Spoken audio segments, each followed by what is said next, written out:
Good morning, FDT family. My name is Bernard, and I am a painter at FD Thomas. Ray Chishti, our corporate EHS director, asked me to take some time this morning before we start our work week to discuss our dominant safety trends for last week.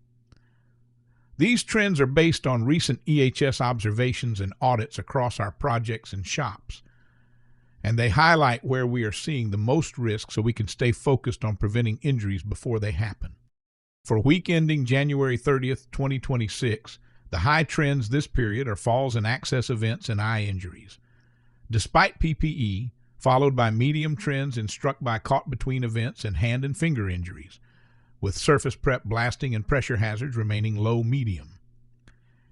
Compared to last week, week ending January 23rd, 2026, falls and access events remain a leading exposure, while eye injury potential increased this week due to inconsistent face shield and eye protection use.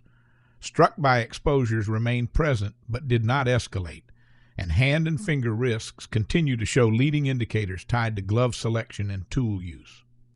Falls and access events trended high this week due to repeated ladder setup, scaffold access, and elevated work transition concerns.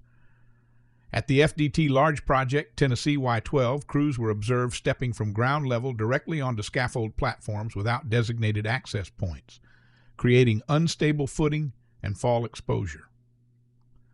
Additional observations at the East Division, job number 909, Henrico, Virginia, noted ladders extending above landings but requiring improved tie-off and stabilization practices. Coaching reinforced proper ladder securing, defined access routes, and maintaining clear egress paths. Eye injuries, despite PPE, trended high due to several observations where face and eye protection requirements were not consistently met. At the FDT Large Project California, Paragon, project number 953, workers were observed performing grinding tasks without full eye and face protection, and one grinder was found without a guard in place. At the FDT paint shop in California, employees conducting blowdown activities were not using face shields, increasing exposure to airborne debris. Immediate coaching was provided, and supervisors were notified to reinforce eye and face protection expectations. Struck by, caught between events trended medium as unsecured materials, incomplete barricading, and tool control concerns were identified. At the Eastern U.S. Branch, Tyndall Air Force Base project in Florida, Nub 808, barricading was down or incomplete, creating potential swing and crush zone exposure. At the FDT Cap Branch, Clean Earth Project, project 71672, pressure washing hoses were unsecured on elevated equipment, creating a dropped object and struck by hazard. Crews were coached on securing tools, establishing barricades, and maintaining controlled drop zones.